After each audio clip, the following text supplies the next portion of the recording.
Hey everybody, Ransom here. It's another great day here at the RRA because it is our first interview of Season 3. And I got to tell you, friends, we got a good one for you. My guest in this interview is Mr. Steve Anderson. He's a coach for dads looking to be the best father they can be. His passion and the point of his practice, the Best Dad program, is to give fathers the keys to unlock their relationships with their kids. He was the executive director of the Boys to Men Mentoring Network of Minnesota from 2011 to 2022, and he has led men and boys through transformative weekends in multiple states across the U.S. and internationally. He is also a certified professional coach and has completed the certificate program in Applied Neuroscience from the Neuroscience School.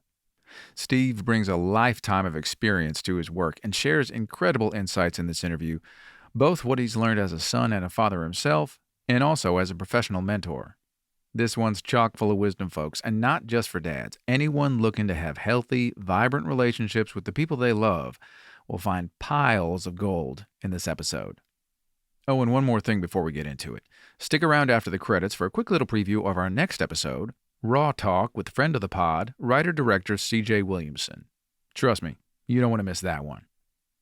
Anyway, with no further ado, my interview with Coach for Dads, Steve Anderson. Enjoy. Yeah,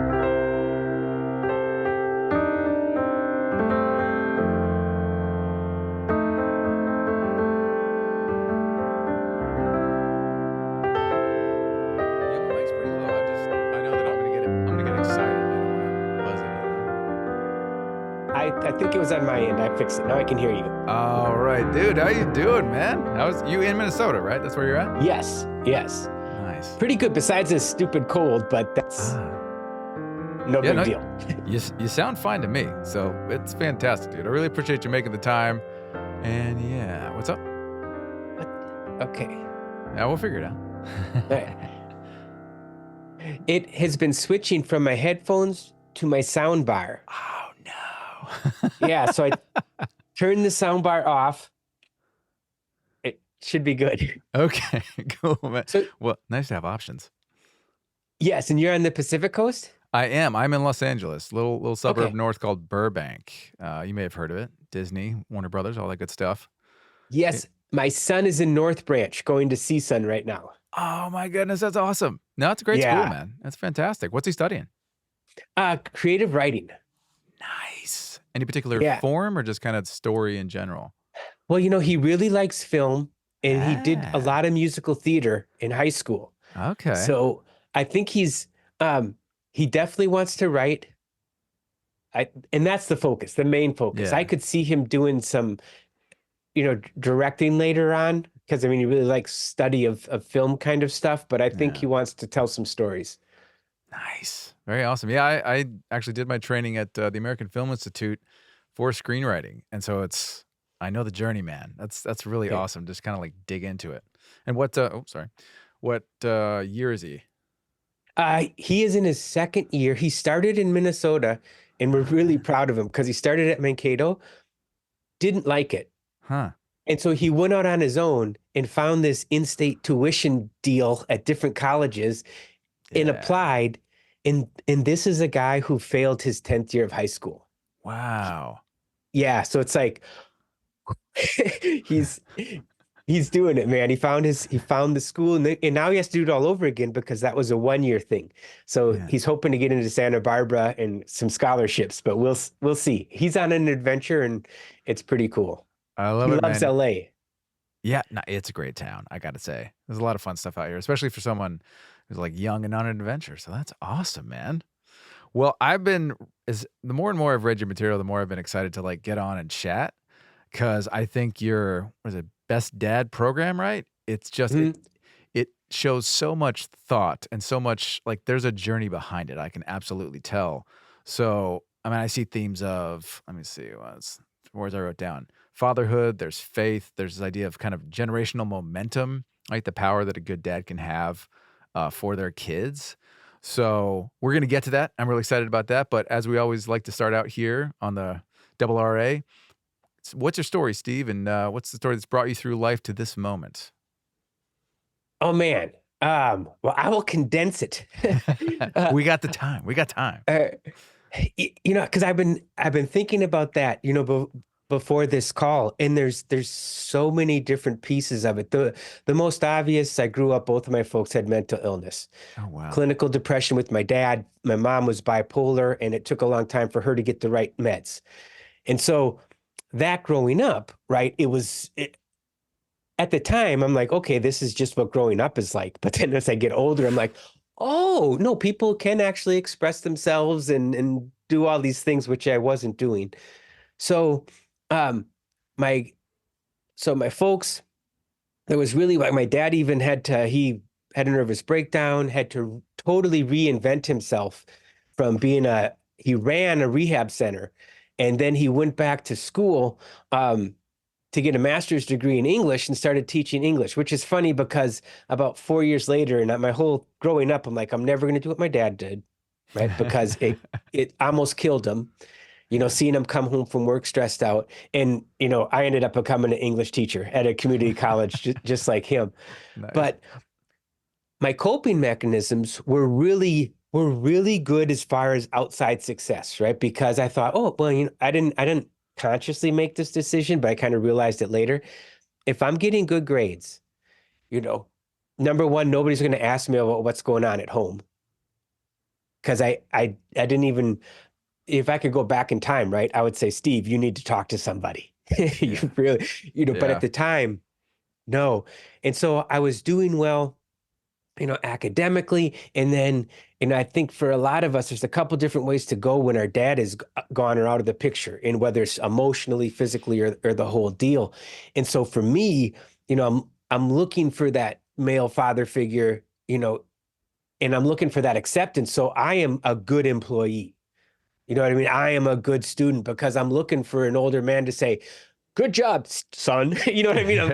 I'll take good job, Steve, but that's what I Yeah. was looking for. So, I do well in school. I show up. I'm a good employee, right? I went into the army as a decent soldier. Um, couldn't run for crap, but otherwise, pretty good. And when then I got out, went to college.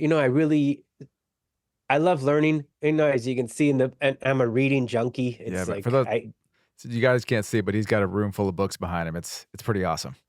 yes, and that is pared down, really pared down. And there's still bookshelves in other places. I have Oh, an awesome. amazing, kind wife who puts up with my massive books. Um, so you know, college, did well. I liked it, and then I ended up. I'm doing well in school. I get a job. I'm working for MnDOT. That's the Minnesota Department of Transportation, and Yeah. you know, work, that kind of stuff is going fine. But I am a disaster when it comes to dating. Oh, yeah. Because I don't tell women what I really want. I just want because then you throw in, my mom who was, had her challenges growing up, and we had it was weird, right? And Yeah. nothing, Yeah. you know, nothing inappropriate, but the balance was off as far as my dad was gone, and she's looking for emotional support from her. Yeah. It's like not cool. Yeah. So my Not right. value, Yeah. no. So I got in my head that I had to, um, you know, be there and be giving like 100%, Hmm. and that's my value. So my value was being, caring, supportive. Nothing wrong with being caring and supportive, Yeah. right? But in that case, I wish somebody would have said, "Hey, Steve, get off the wood," right? I mean, get off the cross. We need the wood, Yeah. kind of deal. Because I was being a martyr, Yeah. so I have empathy for everybody that I ever dated during this period because we want a partner who can tell you what they want, right, and have a conversation. So eventually, um, that meant a bunch of short-term relationships and one really long, bad, codependent one, and that was the one that pushed me into the okay, I've got to do something. And I found I went on a weekend. It's called the Mankind Project. They have a really, for me, it changed the direction of I was going, right, emotionally, and I started tapping into, oh, I can express, what I want, and I'm actually, if I'm not, number one, I'm not being authentic, right, and two, I'm not going to. There's always going to be this. well, yeah, I'm not going to be living my life. Yeah. I'm Yeah, living exactly. what other people's lives. And this was big because I was too, I downplayed my worth way too much, Mm, you know. Um, mm, and so, if I'm not that, there's a balance, right? Because I yeah. don't know about you, I'm not very big on people who are hugely egotistical, No, not right? not a It's big like, fan. no, buzz off. But if, and this is what I would do, if anybody could do what I did, I don't need to be in the room, right? Because, well, I'm not bringing anything that anybody else isn't bringing. But if I realize, and I think we all need to realize what our skills and our talents are, right? I am pretty good Yeah. at listening and asking questions. So I'm good at times, it's funny, not for myself in the personal relationships, but good in a work environment, I will speak up and say, this doesn't make sense, Nice. and we need people like that, right? But oh, anybody could do it. So I was, short changing myself in that weekend, and it took a long time still. It wasn't like fingers snapped and all of a sudden my life is roses. I still had, I stayed in that relationship for a couple more years and worked on stuff and then finally, got out of it. But that was um when I began working on myself, as people say, right? But it's true. And getting that emotional intelligence and figuring out what are the stories that are trapped in my head that no longer serve and I Mm, need to get rid of. And along the way, I started working with Men's Circle, right? Which was great. We had this one circle, 7 years, right? These same, well, one or two new guys, but like six or seven, eight guys, for that long, meeting every 2 weeks, mm, in circle and talking. It was powerful, right? I mean, and it's like I needed, and I think we all need as men and hey, women too, but especially men, yeah. a place where we can talk, Yeah, right? absolutely. Because that stoicism, which I do get ticked off when people start crapping on stoicism, Right. right? Because it's like, hold on a second. There's a lot of things men are expected to do that suck. And so being stoic, right, is Yeah. is a very good mental defense mechanism when you have to do things that suck, Yeah, it's a good tool. right? But that needs to be one of the tools, right? In Exactly. in it, right? I need to be able to take it Yeah. down and say, okay, now there's a time where I can say I'm hurting, I Yeah. feel alone, right? Or I'm helpless, or whatever that is. And that was that group Nice. for me. Um, and then I started working with teenage boys in a Boys to Men mentoring network of Minnesota. It's no longer around in Minnesota, but it is nationally. Oh, And nice. that was really huge because, and I didn't realize this at the time, right? But I was there. I'm working with these teenage boys. That was when my dad was literally gone, right? Out of the house. Hmm. And so for me, I was able to be the adult I wish I had in my life when I was a teenager. Not their Wow. dad, because I wasn't. I was a mentor, right? But I was an adult, right, who could be there, and just listen. And there's a benefit too of being a mentor, right? Because I don't I don't care what the kids' grades are. I mean, in Hmm. one sense, I do. I don't want him to, but I don't, if like he goes, I got a C in math. I'll be, do you like math? And he's like, no, I hate it. Wow, you got to see that's impressive, Yeah. right? Yeah, yeah, Good job, 2.0 and go. That makes sense, or yeah. I love whatever it. it might be. So um that was huge. And then I can wrap it up with this. So it's sort of like I did the work on myself, and then I started working with boys, and in a way, and then that led to, okay, I could keep working with teens, right? I could keep working with men, right? Or what if I go right to the source and work with men who have sons and daughters so they don't have to, move in and end up needing work when they're 30, right? Or, Yeah. whatever they're going through. And so uh so I suppose that's the emotional track that got me into working with dads. And I'm a writer, right? I Yeah. taught English for 20 years, and I've done different trainings, and so I'm working on a book, Neuroscience for Dads, Hey, right? nice. Because yeah, so we can get that under, I think understanding our brains, right, can give us Yeah. some insight into, both what we need to be letting our kids know and also what can help us, be more be the dads that we want to be.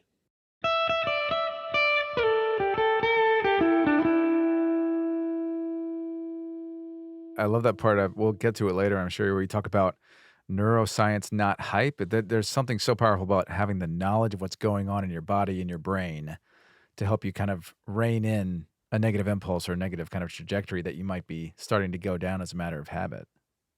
Yeah, and I think there's something too just about, oh, it's a mechanism, right? There's a circuit going on.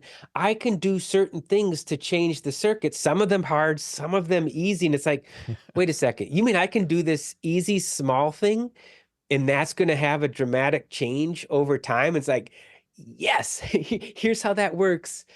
Where do you want to try it? You know? Yeah. Oh, dude, it feels like everything in life is like that.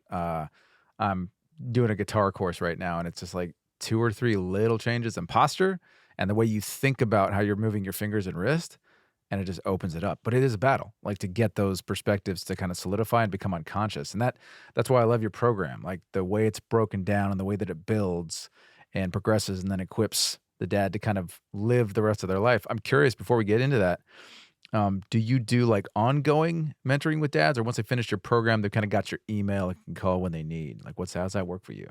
Yeah. So a 10-week program, Yeah. right? And my whole goal, and of course, to be emailable, you know what I mean, and contactable, right?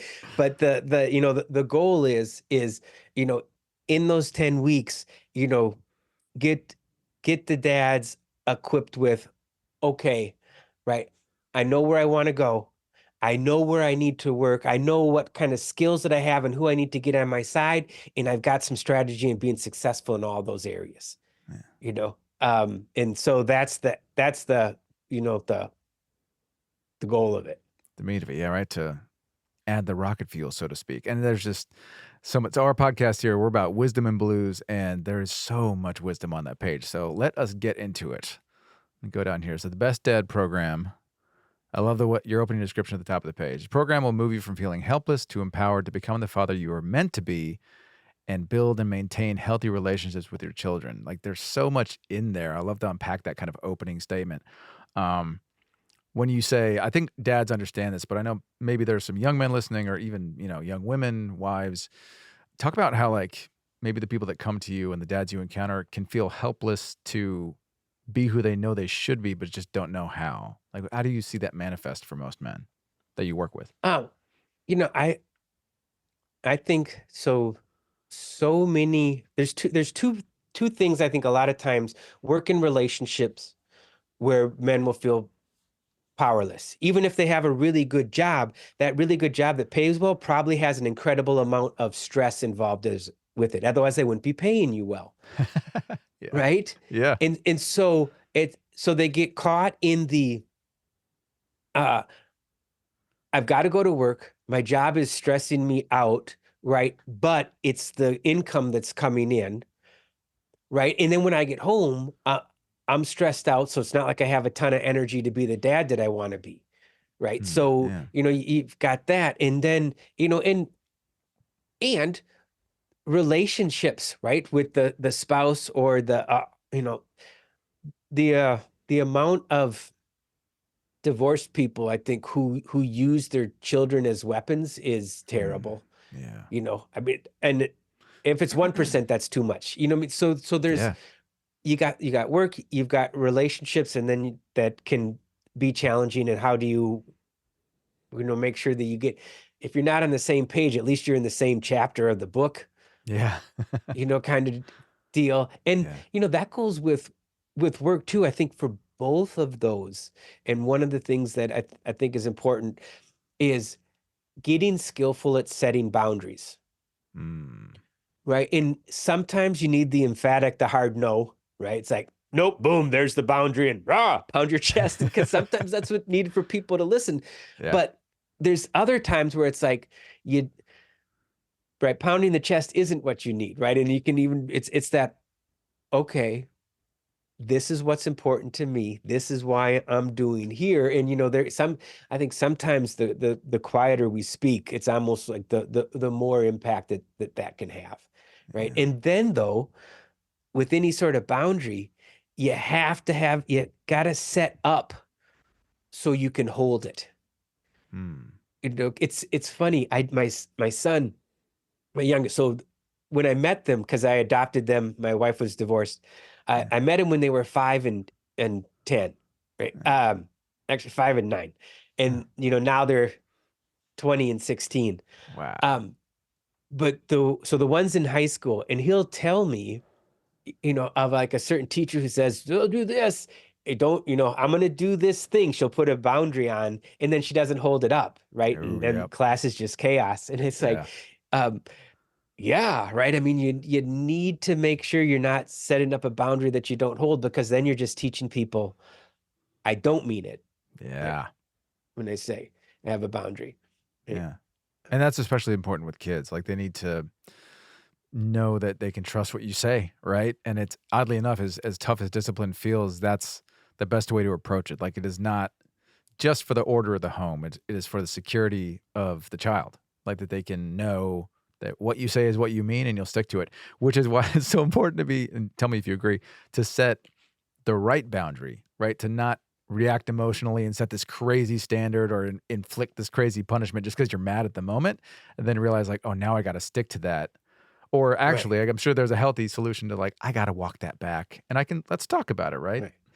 Well, absolutely. And there is safety in setting boundaries, right? Because if you think Mm. about what is our kids, one of the things our children are meant to do is push boundaries to figure out who the hell they are. Yeah, yeah, Right. And now, if we don't have any boundaries, it's like, think how overwhelming it is. It's like standing at the edge of the ocean and saying, I can go all over that. Right. I mean, no boundaries is massive.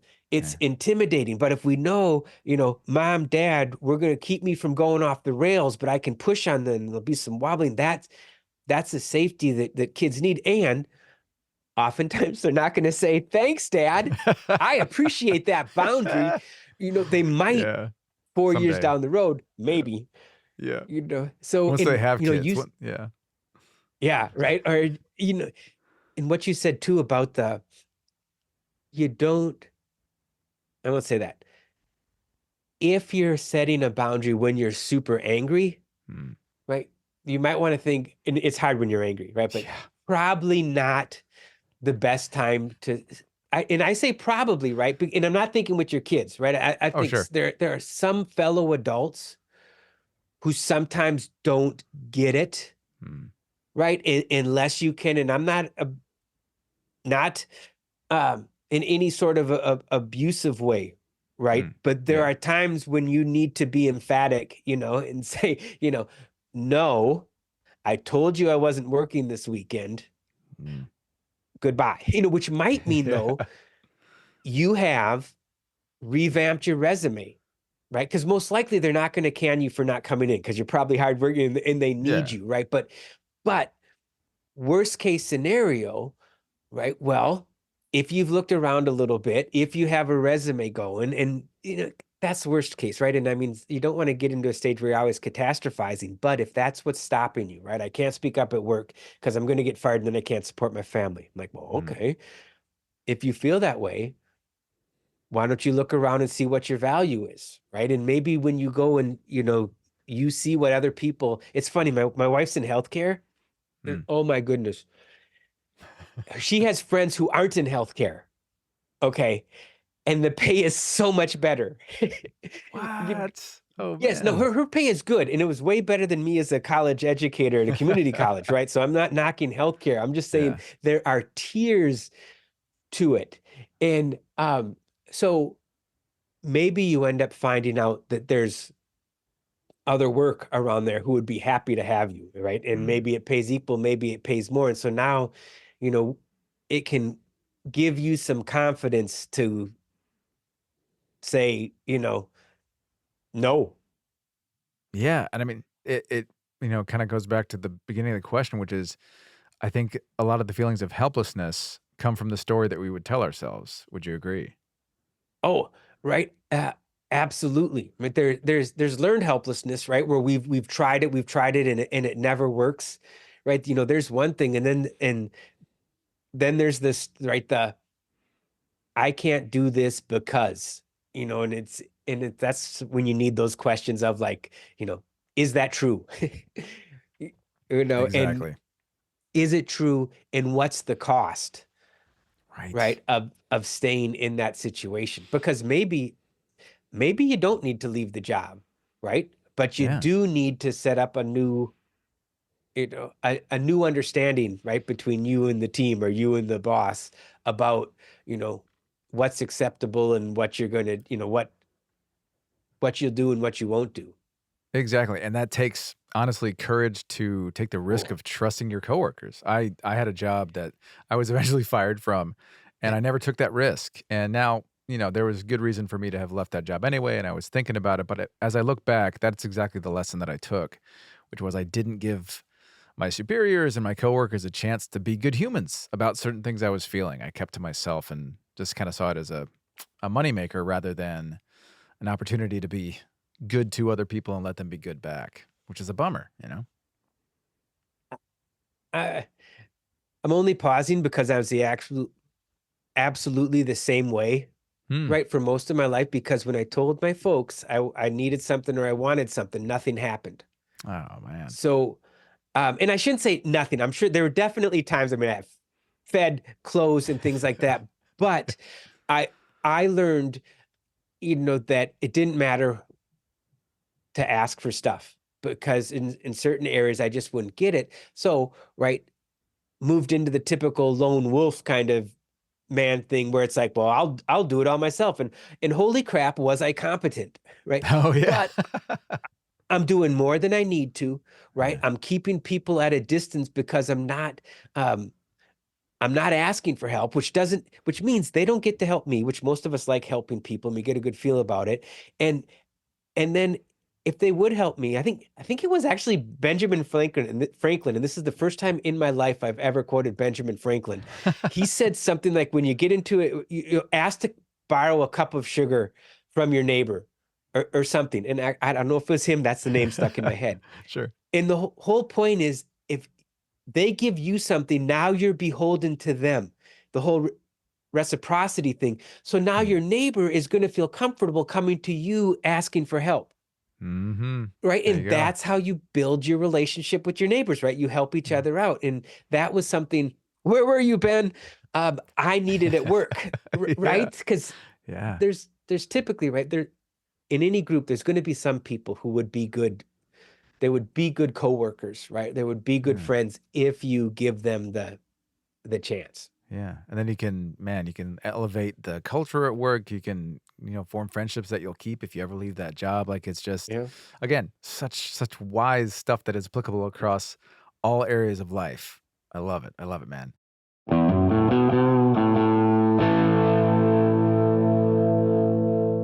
But you made me think of something that is also on your page that I wanted to ask how you develop this list because it's so pointed, but it's so I think empowering, although it might be tough for someone who's feeling helpless, but your program, who is it for? Fathers looking to get their energy back to become the fathers they were meant to be. They're looking for a better work-life balance, willing to put in the time and effort, and fathers who are ready to change, willing to look at where they are going wrong. And who it's not for is kind of the flip side of all that, wanting a quick fix. If they're not ready to look at themselves hard in the mirror, they think being a parent should be easy or free of sacrifice. I love that, man. That stuck out. And then fathers who aren't ready to put in the personal work to be a better father. So that list clearly involved a lot of thought and kind of breaking out those bullet points. What was that process like creating those two, you know, kind of filters? Um, I didn't realize this till a little bit later. I think part of it started with my dad. I know that there are some kernels in here that were absolutely like, I wish my dad would have known these things, Mm, mm, right? So there's a piece of that, knowing firsthand what what happens to a stressed out dad who's not taking he's not dealing with the stress helpfully, right? I know what that can do to a family, right? mhm. You throw in the Mankind Project and accountability and that that's a huge piece of it. One of the things my dad has passed, but we got to a good place, as adults. And it was interesting. One of the things that was stopping us though is that whenever I would start bringing things up, and he'd be Mm. like, "Yeah, well, my dad died when I was 5." Mm. And that's accurate. And I can only imagine, because I just found out like in the last 6 months, aunt, my dad was an anxious kid from the time he's just born with like anxiety. And so she was younger than him, and she remembers being worried about him because of how much anxiety he has. So imagine a kid who's already prone to being more anxious than your average kid. Then his dad dies, his mom starts dating alcoholics. Oh man. Right, right. You know what I mean? And so as an adult, I totally understand, I understand how huge that is, how that shaped things. And has his son, Hmm. I'm like, okay, but I'm your son. And you know what I mean? There's a Yeah. I think we have an obligation to our sons not to be perfect, Yeah. right? Not to get everything right, but to own our parenting, right? And Yeah. that's the good and bad, and that's why I have both in there, because I think sometimes, I'll talk to somebody who is just totally kicking themselves, right? And it's like, well, hold on a second. Are you, you're going to this really crappy job that's about a day from giving you an ulcer to provide for your family. That's pretty amazing. That is, you know what I mean? Yeah. That's part of being a dad, right? Providing, whether it's financially for or just but providing, right, for the well-being of our kids. So I think sometimes, um, depending what stories we're telling ourselves, right, Hmm. we might be doing the absolute best that we can, and we're kicking ourselves like we're pieces of crap, and Oh it's like, well, yeah. and my guess is that there's probably some things in there that you absolutely want to change and will change once you get a little bit of breathing room. Mm. But you are, you know, maxed out and doing what you can. And, I thought sort of my program is in one sense for dads who didn't teach them how to dad. There you go. you know, and then my son said, sometimes you got to starting sometimes. And it's Hmm. like, Hmm. with all of that going on, and this is where the neuroscience comes in, Nice. right? I'll give you a real short example.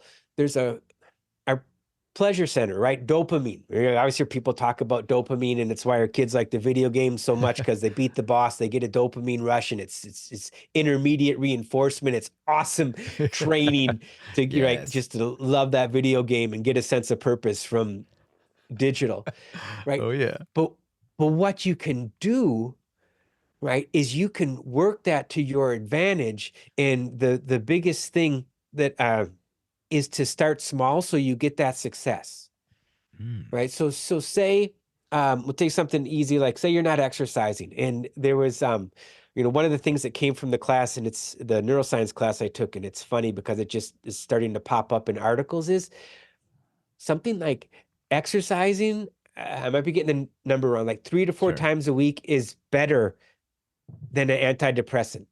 Wow. Right. Now, I'm not I saying believe anybody it. stop taking your medication and stuff, but Yeah. We're not saying that. there's no, but there's proof that exercising is one of the ways that you can move yourself out of depression. Now, when you're depressed, you don't want to exercise, Yeah. right? But here's the thing. To get the dopamine, for example, and say you haven't done much forever, you can set it up the easiest thing you can do. Can you walk to the end of the block? Right? Most people can. So, you know what? Today, walk to the end of the block. You walk to the end of the block, you come back, and your brain goes, way to go, Bubba. Boom. It's like you get a little dopamine hit, right? You Yeah. you do. And then, the next day you walk that block again, you get the dopamine hit, and you can change that pattern. And now all of a sudden, your brain is, it's like, it's weird, right? Because there's the brain and then there's that you part. Yeah. It's Yeah. the Yeah. same, there's that difference, but that you're setting up your brain to reward you for going out and doing that walk. And then it doesn't take that long, right? Till you're going, 2 blocks and so you actually change the the way your brain is wired, right? Yeah, By yeah. doing that. And so you can start small and imagine if you're also dealing with like minor depression or something like that, that now you're getting some exercise and you get to feel good about what you're doing. Your body's working a little bit better. Now, maybe you can do one change to start moving as your dad, right? Because I think sometimes it's Yeah. like it's it's we don't have to do this drastic thing. And plus our family's probably going to go, what are you doing? What is going on with this drastic change, right? Whoa. But it starts small. But if you think about changing the degree that you're walking a couple of degrees and now go ahead 2 years, it's like, holy cow, you're going to be in a whole different state than where you were headed. Right. Mm, So there's cool things about, you know, neuroscience that I think both for us as dads, right, that we can use to just set ourselves up for success. And then there's other things too that we need to know. It's helpful, right? Like the mm. last thing that was just yesterday. There was a part on when it comes to tenacity, being doing something, doing something you don't want to do, or saying no to something you do want to do, right? The part of the brain that does that, it's like it only gets stronger if you actually use it and do it. There you go. Right. So here's one of those cases where, they say, dads, they want you to be tough and just do stuff you don't want to. And it's like, yeah, because that is actually when it comes to that tenacity, right? You can strengthen it and make you more likely to when you're doing, and it doesn't have to be every day. It was interesting when you mentioned guitar, that got me thinking about it because it says, now, once you get good at that part that's hard for you, then you're not going to get the benefit. But as long as that part is hard for you, if you do that like 3 times a week, you are strengthening that part of your brain, right? The AMCC. And I won't bother with the it's a cortex piece, Yeah, right? it's But important. It's in there. Yeah. yeah, that builds. And if you don't use what you use in your brain strengthens, what you don't use fades away. Yeah. So, there's some interesting things I think that, we can see, oh, this is why, okay, this is what I want. I want my son or my daughter to be able to face these challenges, this adversity that I know life is going to bring, Mm. right? So that's only one area, right? There's all kinds of other pieces of it, right? But am I age appropriate giving my children that opportunity to push against hard things, right? Because if we're Mm. not, man, are they going to get floored when they show up in the adult world, Oh yeah. right? Yeah. So, yeah, there's just so well, that's why I'm writing the book, right? Just to even get I clarity know. for myself, on so much and pick out, the 8 or 9 key things that I think would be most useful for, us as dads. Right. It's incredibly empowering. I've myself have been kind of reawakening my exercise regimen. I was an athlete, so I used to work out crazy when I was younger. Now I'm not and can't. Especially, I injured myself a couple years ago, and I've had to work back up to strength. And these days, like when I go to my workout, it's just in the morning. It's quick. It's body weight. It's nothing extreme. And it's at home. But it's amazing how mindset wise the fact that I'm doing this is the thing that I don't wanna do, but pushing into the exercises, I'm like, it's not about numbers, it's about strength. It's like I get what I get today, and when you can manage those expectations, and when you're older like myself, like, you can keep from injuring yourself and actually continue to get stronger, like, make those degrees of change that will serve you in the long run rather than setting you back by, like, getting injured or trying something too hard too soon. Yeah, I mean, how, no, how you can Yeah. argue, right? There is something, um, I like, because I work out too, every morning, and some weights, nothing killer, but it is nice being able to lift heavy things, Yeah. really, Yep. it is. And I know, and the older we get, right, how much important it is to make sure that we're taking care of ourselves because, Mm. yeah, when I actually took a class, of personal fitness class at the community college I was teaching because I needed a jump start. Mm. And oh my goodness, was I sore when I started. It was like, is it Yeah. always going to be like this? And it's like, no, there'll be little soreness, but that starting is like, oh, Mm. that sucked. Your body crying out like, "What are you doing to me? Yes. I'm trying to save you. Leave me It- alone." Oh my goodness, that's so true. And man, it's like all these lessons. They're interdisciplinary, right? They go across all different parts of life. Whether it's like writing, right? You have to have a discipline, as well as like a passion for the subject and willingness to take time to dig into it so that you're ready to write. And it's just this is what I love about the journey of wisdom in that it really does kind of take your whole life in a good way. And if you're willing to kind of take the journey at its own pace rather than try to rush through it, as we so often do when we're young, the dividends are amazing. And especially, in fatherhood. Like now I have 3 kids. This is why I was so excited to talk about this because so many of the things I read are small lessons that I picked up along the way, and I've sounded some new things. I'm like, oh, that sounds great. So, kind of getting your program out there is really rewarding for me, as a dad.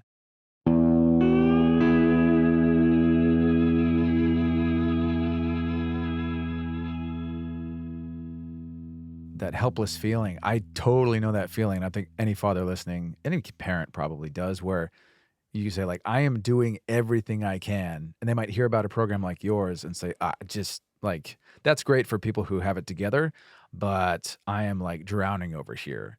What would you say to that person? Like, you may not recommend that they take your program, but like, Right. how can they take a step to get out of that mindset and realize like, no, you do have the power to change. It's just going to have to be kind of strategic. Um, Man, well, so just from the personal experience, and my oldest son is okay with me just giving briefest details, right? He had a really hard time. His biological dad became an alcoholic. He was good in the beginning, but became an alcoholic and was shouting, and eventually at the end, Mm, no contact, right? Because it just wasn't safe to have the boys there. So you can imagine mm, that. So he had a lot to as the oldest son, he took the brunt of it, right? So the yeah. youngest was sort of, looking out for his brother and protecting it. And so there was a time, and it was about a year, practically a lost year. Katie and I, that's my wife, we would be, at night, right? We'd lay in bed and go, what are we going to do? What, more can we do? Getting that counseling. And so I understand that place of being, I don't know what to do. And sometimes, just being there and knowing, that the patience keeps coming back in, being there and knowing that that's your job is to be there is a piece of it, Mm, right? And maybe because things are always going to change, right? Sometimes for the better, sometimes for the worse, but knowing that if you're at your wit's end, just being there, okay, you're doing the best that you can do, right? And then to come back to what we talked about earlier, though, is then it is time to get some sort of help, right? And I think mm. a lot of businesses even will have, 6 or 8 counseling sessions, Oh, that's right. Yeah, I remember that. right? That are free, right? So if you're really, going, hey, this is beyond just regular stress, maybe reach out to HR, find out what that phone number is, set things to create, some space. And the reason that I call it the best dad program, right, is because, and what's missing is the best in the moment.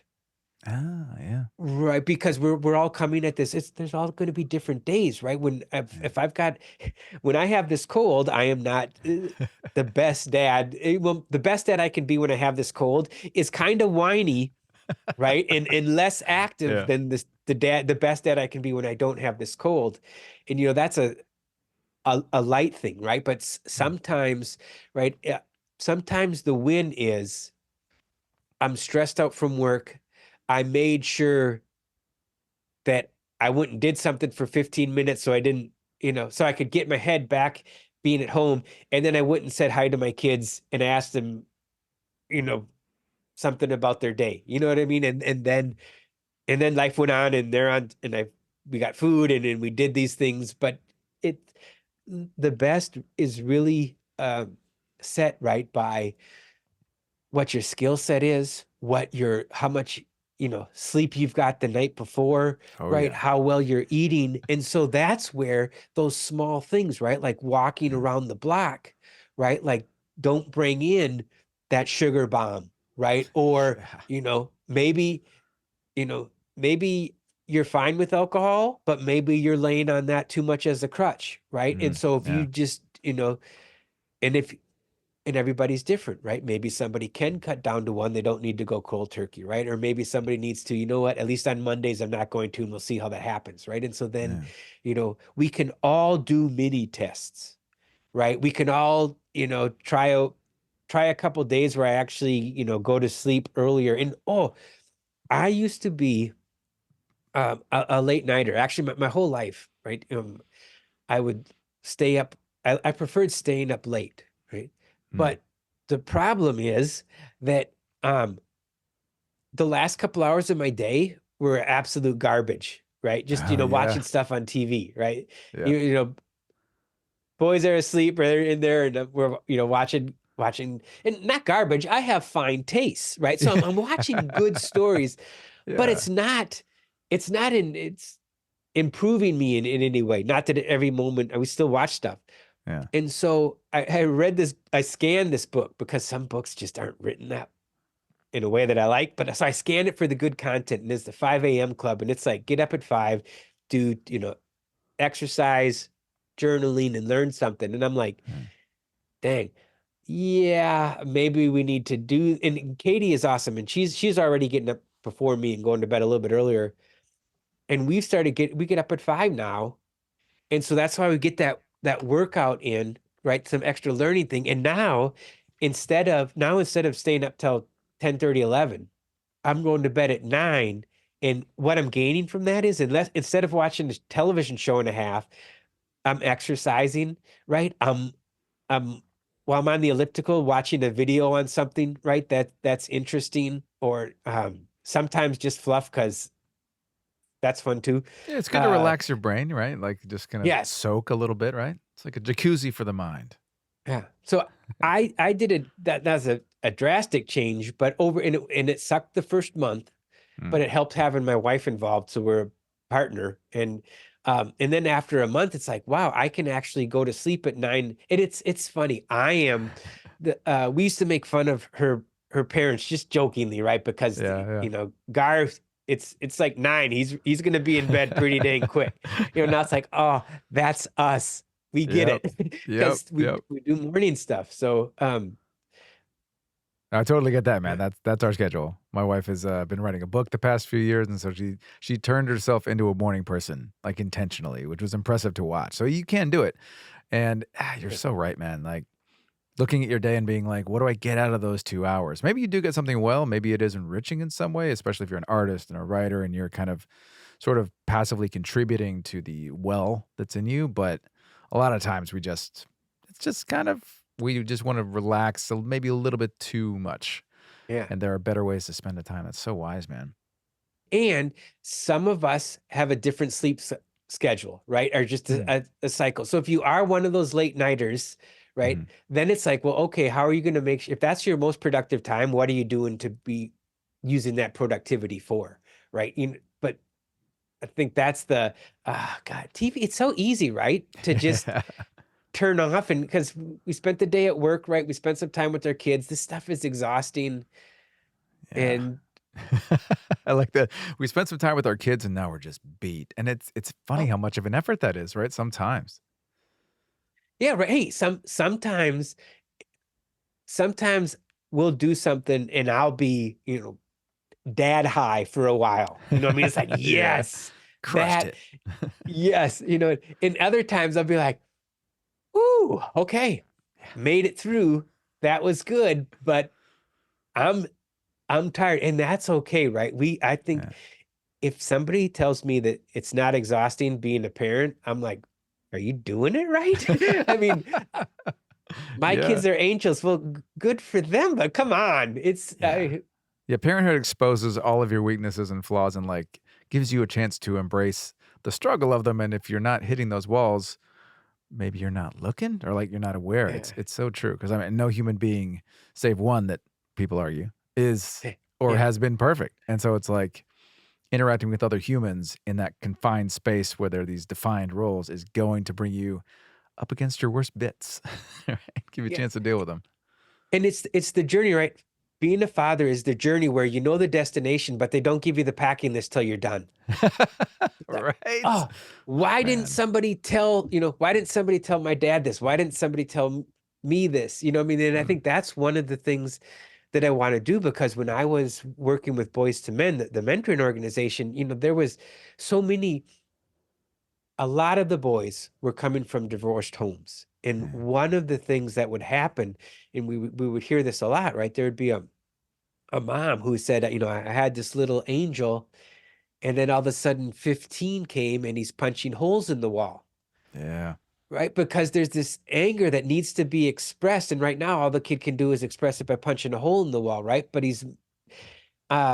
so I think I was really lucky to when I met Katie and she had boys, because I'd spent a couple years in Boys to Men, working with teens. I had at least an understanding about, the challenges of divorce from the kid's perspective. Oh, And yeah. so I went into it with, you know, patience number one, right? I'm not Yeah. replacing anybody, because that's stupid anyways. Even though, I mean, this guy is drinking, the last thing I want to do, I'm not gonna compete against this guy, because Yeah.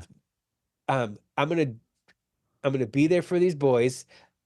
I hope their dad gets out of the spiral that he's in. He didn't, but I wanted him to, Mm, because I know that's their first dad. I want that to work out. If it's not going yeah. to, I'm damn well gonna be there, right? And just, Yeah. be there. They can count on me, right? And I'm gonna make mistakes. Um, it was funny. One of the things that I talk about is that it's very easy to start off being the dad we needed as a kid, Right, or right? the trying to teach them the thing we wish we'd learned rather than really focusing on what they might need to learn. Right. And I think that's huge. And I found myself doing that too, right? And one time somebody said, "What would you want to say to your sons?" And after I said it, I'm like, "Oh, geez, I was just talking to little Stevie, about, own up to your you can talk to me, I'll make mistakes." And I'm like, Yeah. son of a gun, right? It's so easy to get caught back. We're not caught, but just like, yeah, that's what I wanted. But Mm, I got two boys. They're very different, from each other even. And it's like, what can I do to make sure I'm seeing them, mm. for who they are and what they need? Because they need different things. Yeah, and I mean, our kids are always gonna display some of our character traits and maybe go through some of the same journeys, but the context is gonna be different enough that we do need to pay attention and try to make sure that what we're gonna tell them, right, is what they need where they are, rather than, like you said, talking to your younger self and trying to, like, undo that moment. We all have those memories, I'm sure you have these, where every time it comes up in your mind, there's, like, a sense memory of being ashamed of, like, how you handled the situation or anything like that, and it's like, we have to be careful not to be driven by that.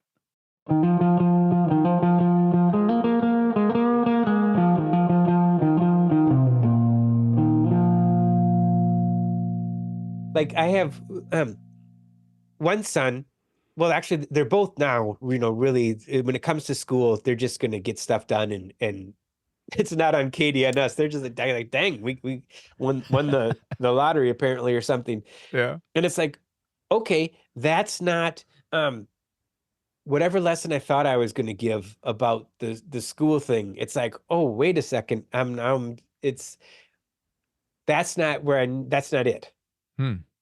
I get to step back, right, and really see my kids, right, and, Yeah. and think about, wait, what are they like? So like both of them are musicians, Nice. piano and trombone, and Mm. I get to watch. I was never in band. 6 months of piano, as a young It's a young youth. kid. Yeah, and I get to see him have a blast, in band. I went and I chaperoned a band trip. Oh, man.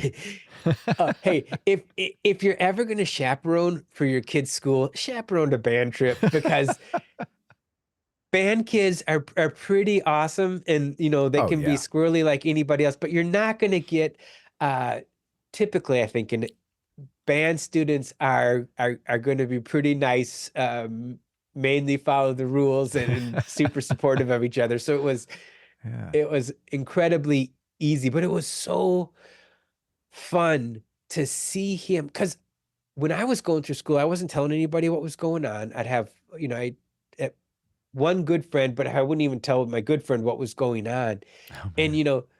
to see him just being a free-spirited teenager on a band trip with his friends, it was like, that was just like, oh man.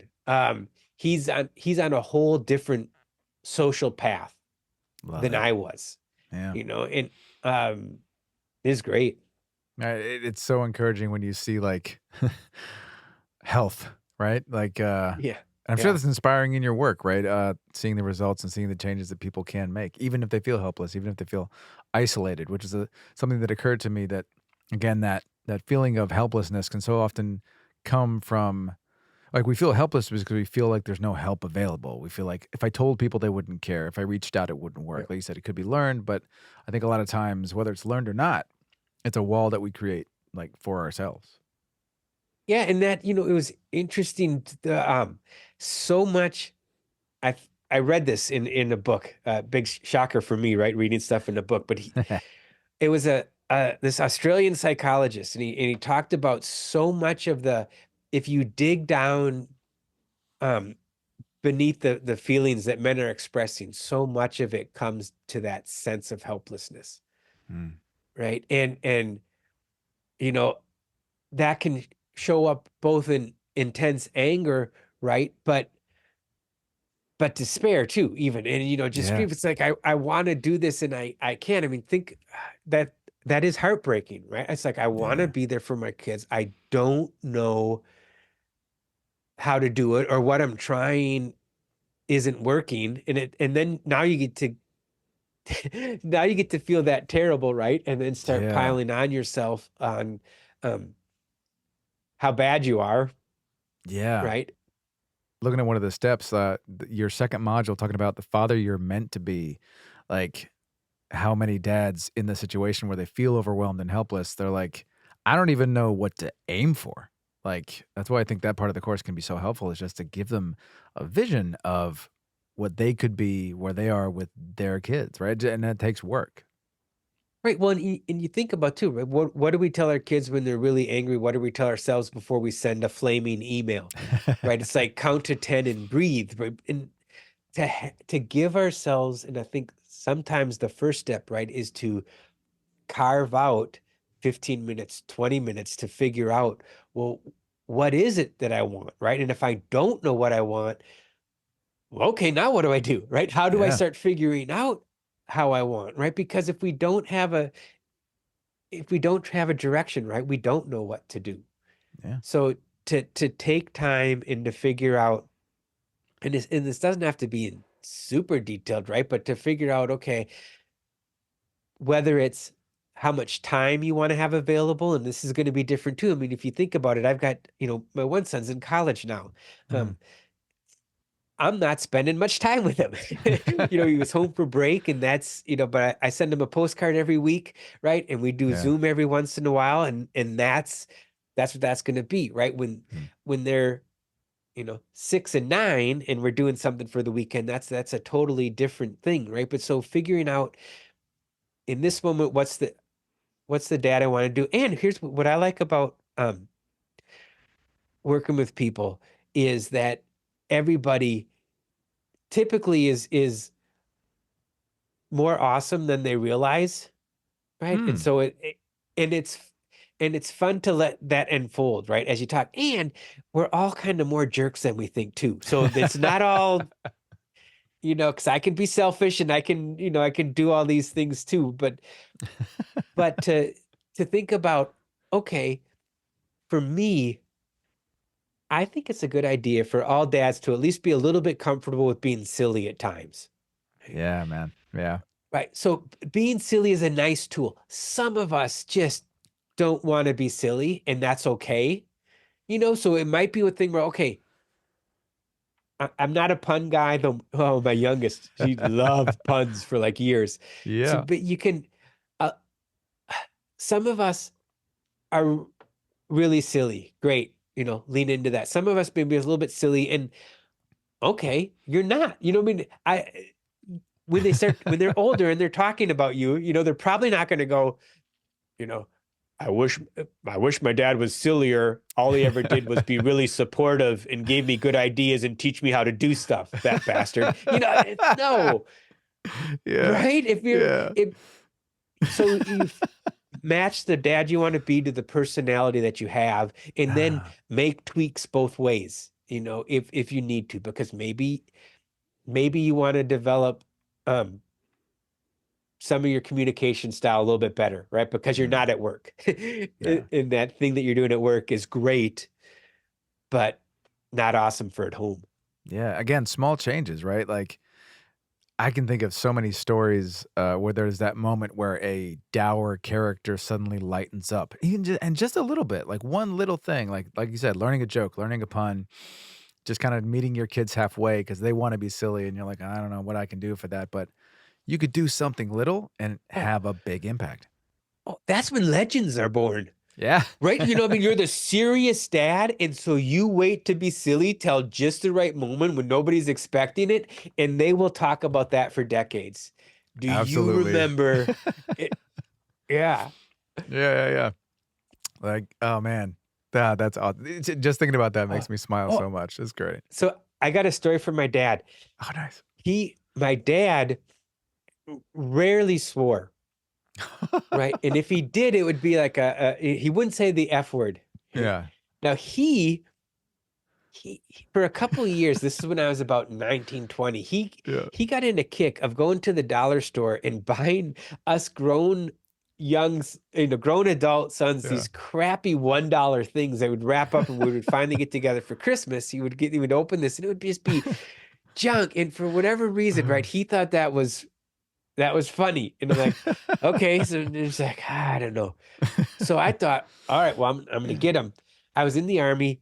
I was at BYU for a language course, and they had Mm, this. I was at the bookstore, and they had this bin of $2 stuff they were getting rid of. They had this visor. It was pink, a pink visor with BYU in like 1980s disco font oh yeah. kind of thing. So it was. I have a nice pink shirt, right? The font was terrible, and it was a pink visor with BYU on it. It was an ugly little visor, and so I wrapped it up and got it for him for Christmas, right? And Nice. so my dad, he opens it up, and uh, he says the word. I won't. He goes, Sure, sure. "What the f?" It's like the only time I've ever heard him drop the f bomb, right? Oh But my it was goodness. it was beautiful, right? It was for the head. I'm like, Dude. yes, that was it, right? So, Right? A little goes a long way. A little goes a yeah. way. And it's funny, that reminds me of I'm sure you know the show Bluey. It's big these days, and it is really marked. Like, for those of us parents that watch the show, do you know the show Bluey? Uh, Your kids are may, older, so maybe not. yeah, Yeah, yeah. It's always just a great show where the dad is the stay-at-home dad, and he just has a way of playing with the kids in this incredibly engaged, imaginative way, and it's like it's so great, it's almost like a fantasy, but it's enjoyable to watch, and what that strikes me as a dad is realizing, like, yeah, it's those little moments of real connection of them where they are and kind of playing on their level, in the way that you can, like you said, that creates these bonds and these memories and really makes you the best dad, right, for them. yeah. And what else is there? I Yeah. mean, there's the work, there's your wife, but when it comes down to there is nobody else on this planet who can be your kid's father. Yeah. That that's your role, man. Yeah. That's one of your roles. And for I like to look at um responsibility Mm. as something that's grounding as opposed to crushing. Nice. So taking that responsibility of not being a perfect dad, not being a great dad, right? Just shooting for good dad. Yeah. That responsibility can ground me and keep me from going on some flight of fancy and whatever. Now, Yeah. I don't want it to be at that crushing weight, right? Because then, well, that doesn't serve anybody if you're crushed. But right, there's that responsibility is something that, can really be, it can keep you grounded and be something that's, to me, feels good, right? Yeah, and Because it's it's like, yeah. Oh, it's just the the idea of responsibility keeping you from destroying yourself. I've heard another commentator say that marriage and family, like, it brings out the best in us. It civilizes us as men in a sense. It keeps us from living a totally self-centered profligate life that might be full of some sort of passing good feelings, but most of the time brings us to this like rock bottom. and right, it can reset our priorities.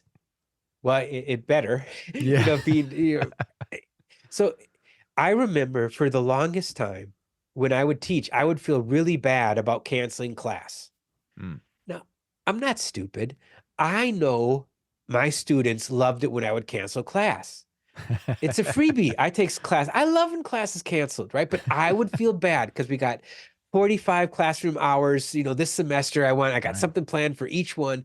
And I'd be like, oh, Yep. I feel bad. Soon as I had my boys, right? Katie calls me up and says, or actually, I'm at home. Right?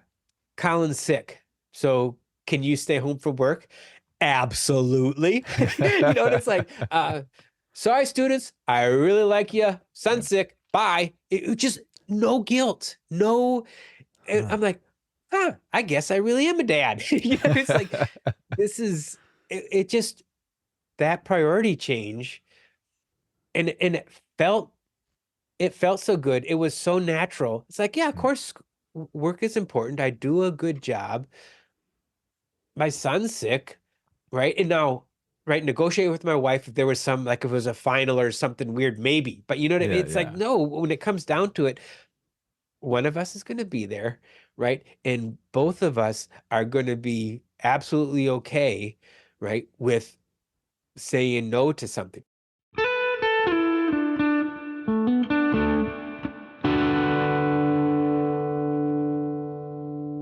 My wife actually got, when she was a single mom for a while, she would get in trouble at work because our Mm. oldest had a lot of ear infections, and it's like, Katie, you're missing a lot of work. And it's like, yeah, he's got an ear infection. See you, Yeah. so I think I really feel for single parents, right? In Mm. the, that extra burden that's on them not Yeah. having a partner, Teammate for is sure. tough. Well, that's why I think, what is it? Module 7 is so like, I'm reading down your page and I'm like, "Oh, this is brilliant." You called it communication, getting others on board to the dad train. That idea of enlisting the help of the people that are around you, whether it's your wife, whether it's your boss, whether it's people that you have responsibilities to outside of your kids, like, they need to be on board to help you do it. And you talk about kind of in the sub points, learning how to negotiate and help them see that in actuality, you being a good dad is something good for them. Can you kind of explain how you guide people through that process? Um, yes.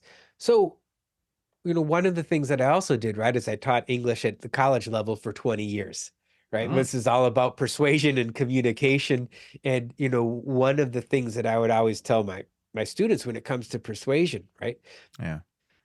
I don't really care what your reasons are for what you want, right? I Hmm. care about why your audience would care, right? Ah. So you might care about the environment.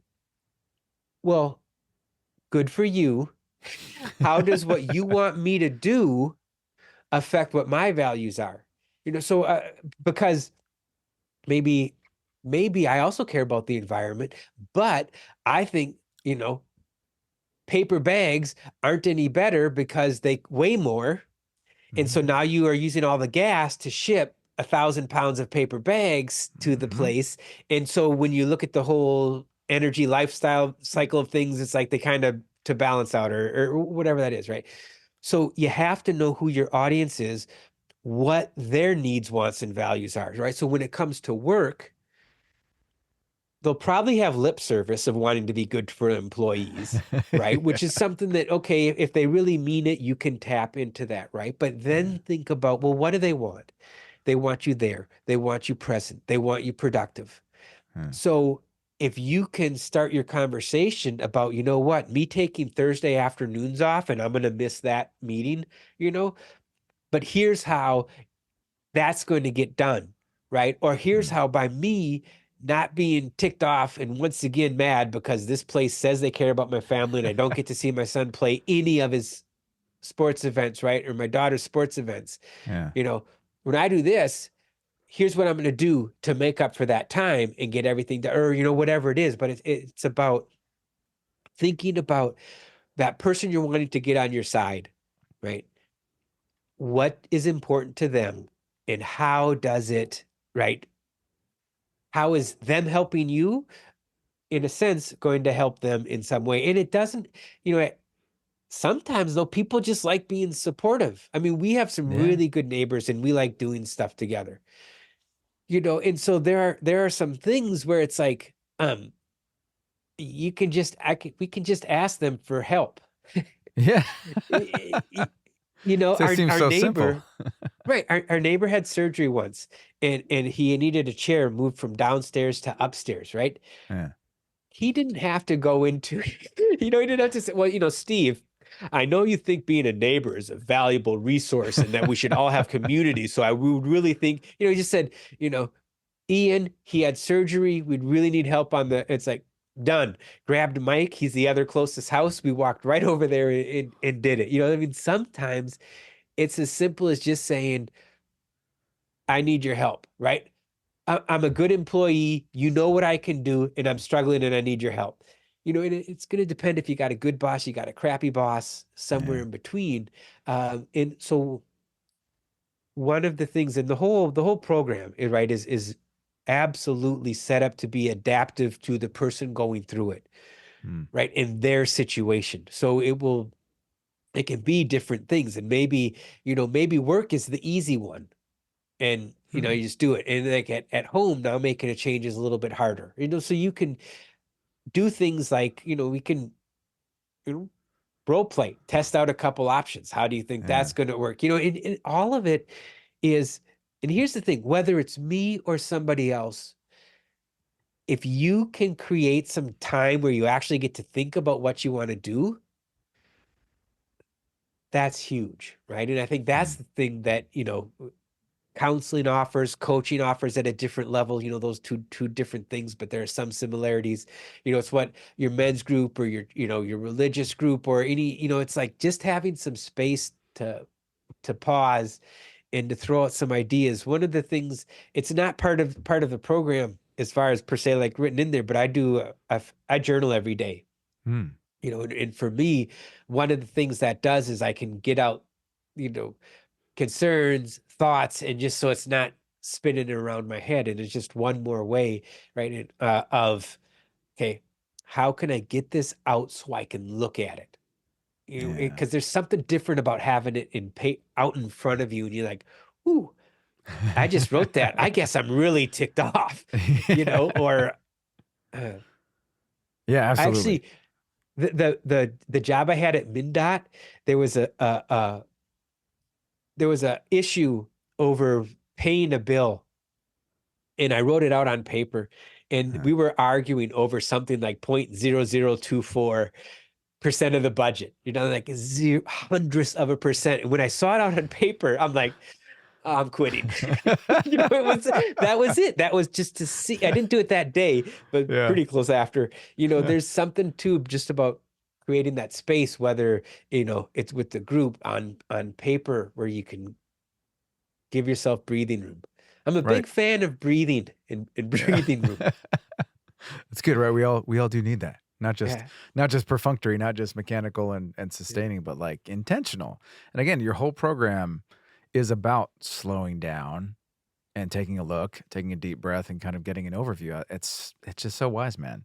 It makes me think of where the word aimless comes from and why it has the connotations that it does. If you don't have an Yeah. aim, you just wander. And of course, you're not going to get anywhere. You don't even know what destinations are available and certainly not which one you're aiming toward. So It's just great, man, and I think men especially, tell me if you agree, men especially need that target, right? That's very motivating for us. Oh, I would totally agree, right? I mean, everybody wants a sense of purpose, but I think for uh when it comes to kids, it's a little more, it's not as well defined, between men and women, husbands and fathers. It's like for the longest time, right? It was like the purpose was it at least said in society, right, pay the bills, kind of deal. But and it's not like dads have always, there's way more to being a father than paying the bills. And I think fathers for forever have been doing, I think the farther back you go, it's funny. It's almost like the closer that we get, right? Because if you go back, you would be with your dad learning the trade. You know what I mean? Mm, Side by side. And yeah. you'd have all that time. It's weird. It's like the more technologically advanced they get, the more distance we get between even family members, Yeah. right? Which is weird. And the thing I want to add about the aim too is, absolutely, you have to have an aim because where am I going? And we get to change our aim. Oh, yeah. So it's like this is where I'm going. Oh, wait, all of a sudden my son just got injured, right? Or my daughter blew out her knee. So gymnastics, that path is gone, at least for the next Mm, 3 months or maybe forever. So my role's a little bit different. So are we going to help? Or, we can change our aim, we can make adjustments, but I would say, absolutely we need to we sure benefit if we have a direction or a thing that we're shooting for. right, we can gauge progress and adjust, which is and adapt, which is so smart. You mentioned something there that I also wanted to call out for people, who might be considering this program. Which one was it? Oh, module 5, adjusting after 2 years of COVID, like Oh, a return to normal plan. But also, what I loved in the subpoints of that one was identify the positives. Like, what good things did we get? And I think a lot of people, I know we did, we kind of transitioned to a fully kind of at home remote work situation.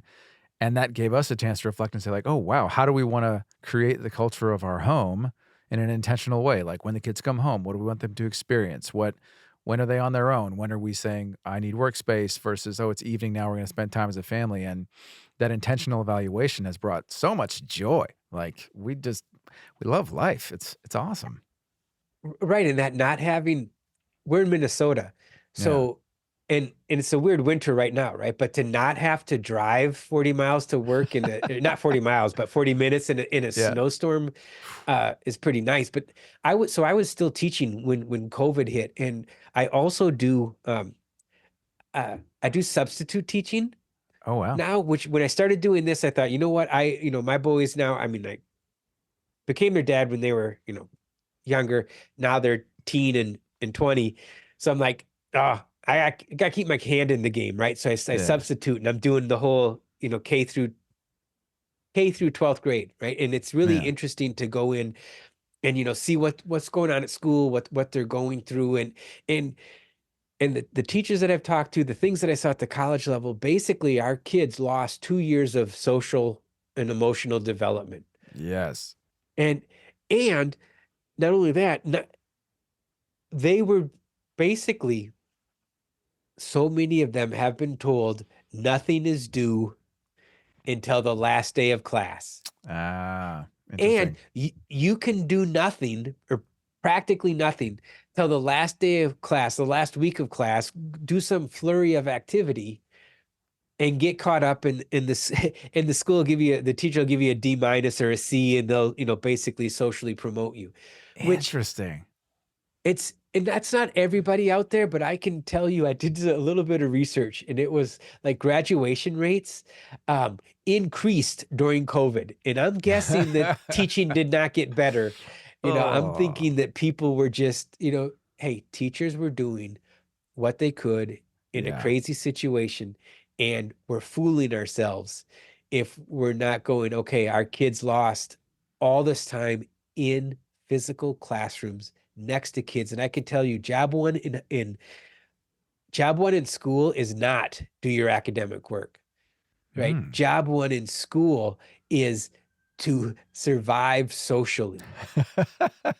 Right. It Right? It's Yeah. like you got this loud group over here. Are you a loud person or are you a quiet kid? Which group are you going to be in? How do you make sure that your group is, what do you do for the jerk that's over there, right? What do you, Mm. what's funny is when I do high school, Yeah. right? There's always one or two guys who are like, I'm out of this. I'm whatever. And I'm like, cool, I respect that, right? We've got things that we have to do.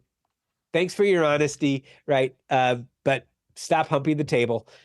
We're just um, and then sometimes, but once a month, there'll be a 15-year-old girl in that class who will scare the heck out of me because she'll just look. She's on her phone, right, doing something social, and she'll be like, "I put your phone away," and she'll give you that look right through you. It's like if I had a knife, I would cut you. It's Oh like, man. oh, it's got to go. So all of that is going on. And then the younger you go, they in kindergarten, like K through 3, I was doing Mm, some stuff and what the teachers would say is, oh, Jamie's having a bad day, right? And what that mm. really code was, it was an emotional meltdown, right? They're Yeah. just Yeah. letting it all out. And so that's the kind of stuff, and a lot of days are just fine, but I think they are going through and being tested, right? With their friendships and what do I say, what do I don't. So they need some time to decompress, just like we do when we get back from that. And if your kid comes home and is a bit of a jerk, that's probably saying something Mm. positive about you because they've kept it bottled up all of this time and they feel safe, to vent or to just go, ah, Oh, that's so genius. Yeah, so wise. yeah, And that can help you keep from getting angry. Like I can help you take a second and be right. like, "So what happened at school today?" Yeah, and you might even need to wait till dinner to actually ask what happened at school today, right? So they Mm. can have some time or 20 minutes or just that space.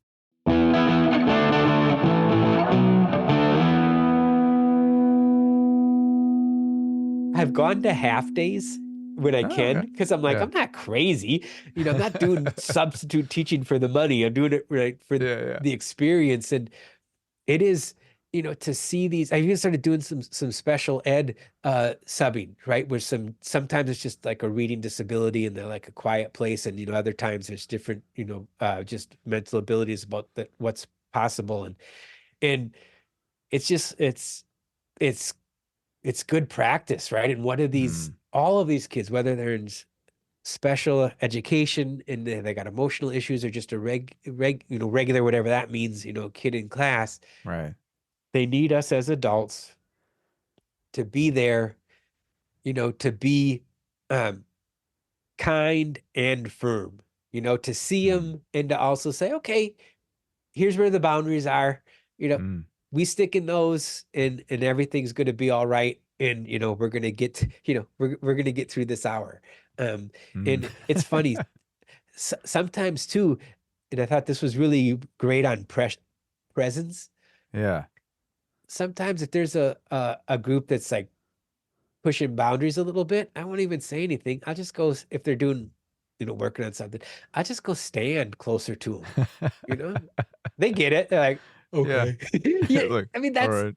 I don't have to, no yelling. There's no. It's just like, yeah, no, that's it. What you So guys doing? Yeah, yeah, man. uh, Well, so dude, human interaction, right, is the oh, greatest puzzle and journey and adventure and enlightening experience if we'll let it be. And that's why I think having a family and having kids is such a gift. We had a young single guy over for dinner last night and just remembering what it was like to be in that stage and knowing how much richer my life is now, saying, "Oh man, there's so much that he just doesn't have around him." He's got roommates, thankfully. He's got yeah. other people that he's with, and he said he likes having a roommate, comes from a big family, but man, what having a wife and kids, can do for you, that significant other who is challenging you just by existing in your space, it's such a gift. Yeah, I think we've done a poor job, I think, of just getting out as a society how awesome being a dad can be, and absolutely, difficult, but that's the challenge, right? I mean, we Mm, want a challenge. We want to do something of significance, and this is sure a way to do it, right? Hey, so how old are your kids? So oldest is just turned 13. Second will Okay. be turning 12 here, right? What year is it? Yeah, 12. So they're like kind of like they're about 18 months apart. And then our youngest is 9 this year, right? No, wait, hang on, it's Uh, 24. She'll be 10. She'll be 10 this year. Oh man. that is such a cool. Right, you probably get to make paper mache stuff, and Yep. that's Lots of paper airplanes, lots of drawing. But the older one, like the youngest one takes an art class that she loves, which is a really cool kind of guided thing. And the older one has moved on to creating her own stuff. The older two are in musical theater. But our middle, who's a boy, is in parkour. Like the variety is just outstanding. Super blessed, man.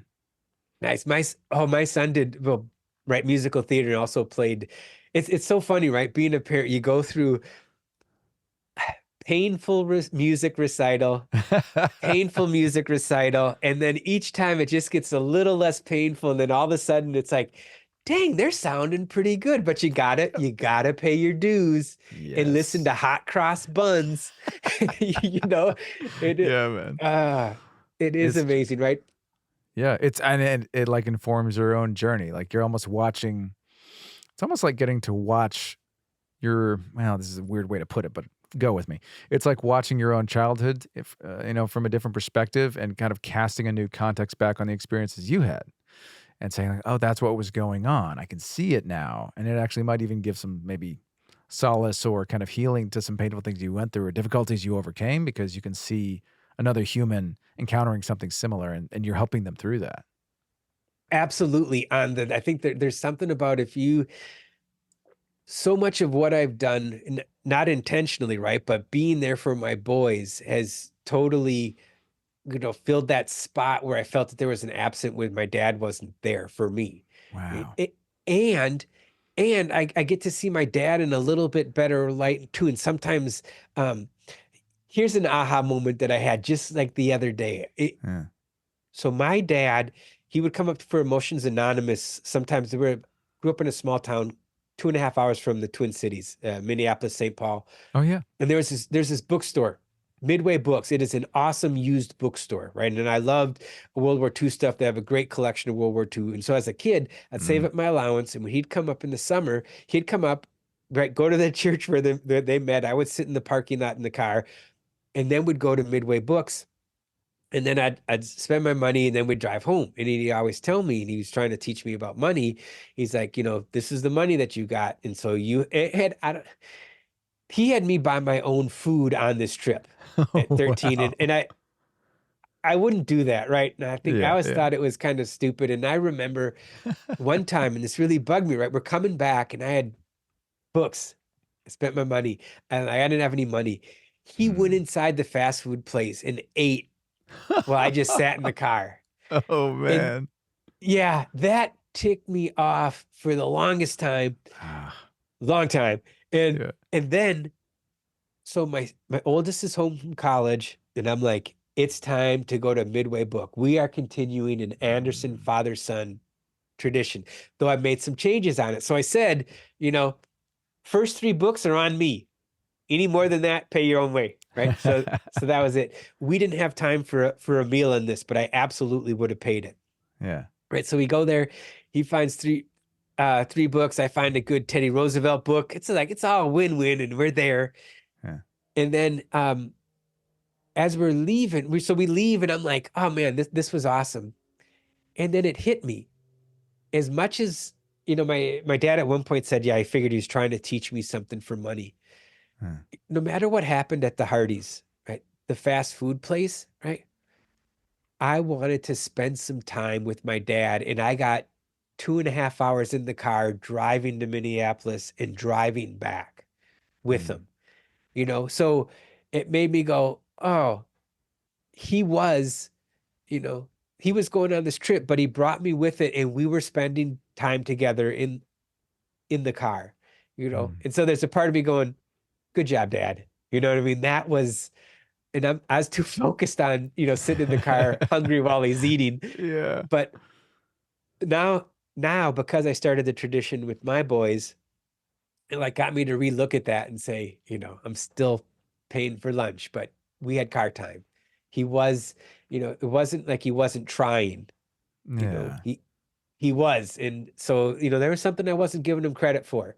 And by being a parent myself, doing some of those things, putting my tweak on it, right? Change on tradition. It's like, yeah, because we all have a different set of dads, and they're probably some of them really terrible. Most probably, did the best that they can, and some good things and some bad things, and to be able to um, see them, right, for Mm-hmm. what they were going through is, um, I don't know. It was hard for me Mm. at first, but it's nice, I think, and maybe it comes with as we get older, right, that Yeah.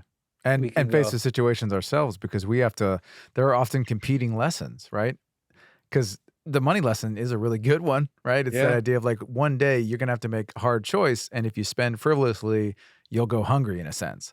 But also they should know that like you're always gonna be there for them and you're gonna like cover for them when they need it. So it's like, what lesson's more important yeah. here? And sometimes we make a call that we don't like.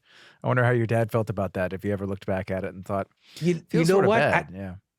I think I have the answer because as adults, Greg and I, that's my brother, we never paid for a meal with my dad.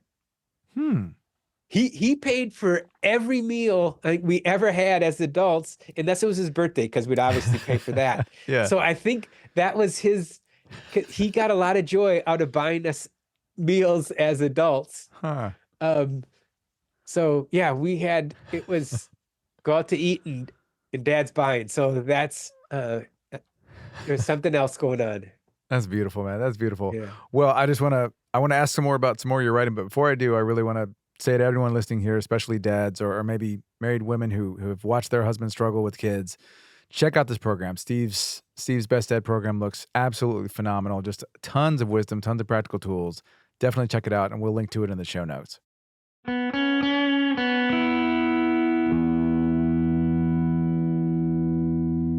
Before I let you go, like you said, you're also a writer. You're writing that book. Um, how is the process going? Like, where are you at in the process of this book on neuroscience? What's kind of like pulling you forward? What challenges are you facing? How's it going? Um, well, I'm really enjoying it. I mean, so what I have the outline, right? Got about 9,000 words in, which is was a decent Hmm. start. So, what's interesting, so basically, um, what I'm doing right now is going back into the notes from the course, and then, doing research on particular things. And I think the when I look around at books for dads, journals for dad, this kind of stuff. I've read a lot of them. As an educator, I got Brain Rules is a really good book on Mm, how the brain works, talks about the different things that you need to do. So for me, what I want to do is I am writing this with dads as the audience, right? That's nice. it, right? So Mm. so I'm writing to dads as a fellow dad, right? Which means I can, both bring in a little bit of humor and also bring in a little tough love, because it's like, because that's what we do to each other, right? It's like, well, that was Yeah. dumb, Bill. Yeah. So, but Dude. and also, right, and have some fun, and put it in a language that with enough detail so you can know, hey, Steve isn't making this crap up. And in the back I'll have the link to the research, right? And Yeah. enough details so it makes sense and you see how the operation works, but not so much that that it's like, what did I just read? Because that paragraph doesn't help anybody, right? So Yeah. um so that's the process, and it's been a lot of fun, actually. It's just That's because great, man. it and the information out there is just it's just crazy. I wish the stuff that I've learned, I wish somebody would have told me this 30 Mm. years ago, Oh, right? I, yeah. I Yeah. wish somebody would have told this to, my teachers. And Oh, then yeah, the man. the fun thing that I just realized is I need to spend a little bit more time, and I'm going to, on because I'm focused on us being the best dads that we can be, but then also, okay, so how there'll be parts where how can you use this knowledge to help your kids, right, Hmm. be more successful in the things that they're, that they care about, right? How can you help Yeah. them, set up those habits? And one that I loved, when I was taking the course, the instructor, Dr. O'Brien, who's really obviously smart, she's a neuroscientist for Pete's sake. Yeah. But she'd always say that the environment always wins, right? Interesting. Right. So if you might tell yourself, I'm not going to eat a donut. I'm not going to eat a donut. But if you got a donut in the kitchen, environment Mm-hmm. wins. No Mm. donut, you ain't eating it. Right. But if you think about parenting, right? Because I know this has happened to me. How many times have you wanted to do something, right? Like a sports, a game, but you don't know where the game is, or the gloves are lost somewhere in the garage, so it doesn't happen. Huh. Right. So if you really want to make sure that you're playing some soccer with your daughter, then you make sure that the soccer ball is out where everybody can see it. The cleats are where you know what I mean? So you create the Yeah. environment that makes you more, if you pick the game that's really fun, that people like for family fun night, right? Put that game on a special spot so everybody sees it and they get reminded. And if you want to play, you can just grab it. So there's some really practical stuff that you don't need a PhD in neuroscience to figure out, okay, how do I set up this environment to Yeah. be more conducive for what it is that I want, what our kids want, right? What my Right. spouse wants. Use our And there's, brain biology to our advantage, right? yes, That's brilliant. yeah. And funny, it reminds me of I mean, there's been a bunch of different series of books, but one especially, which I'm sure you've read, is Boundaries, and then they'll break it down for different audiences. Do you think you might do that with this book? Like after you finished it for dads, do you think you do other volumes? Or is it the kind of thing that maybe like, I don't know if I can write more than one book? Actually, I do have a plan. Ooh, Uh, the first is neuroscience for dads.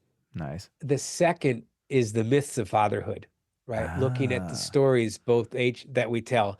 And then nice. and then the third one's going to be the spirituality of it. The first two I feel really comfortable on, right?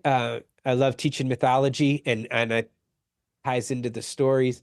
Um, and I'm doing the third one last because that's what I think I need the most time to let all that kind of Right. soak in. But Yeah, so yeah, I'm doing that. The other thing that I'm doing, I mentioned journals that I journal. I'm creating a guided journal for dads. And nice. yeah, the first one's going to be done. Actually, I should have that at the printers in the next month because I Hey. think for a lot of us, yeah, we look at a blank sheet of paper and we go, what am I going to do? Huh. So this has some questions, right? Start with some, so you can get things on paper, right? What's your Mm, vision? And then different questions to get you thinking about things and give you a space to help you. I always have a question. And then at the bottom, it's like, what's the insight or the takeaway, that thing you can do, right? So I want to get, I want to get things out that help men become the fathers they're meant to be, right? Better dads. And I'm going to be putting stuff out in as many formats as I can, right? Because we're all different. Some will like the books, some will like the journals, some are up for coaching. And this is we talk about purpose. yeah. When I get up and I look at about this is the kind of stuff that I'm doing, good grief, that feels good. You know what I mean? It's like, Hmm. Steve, what are you doing? Helping men become better fathers, you a-hole. It's like, no, that is not a thought that Yeah. comes into my head. It's like, no, how can I do this better?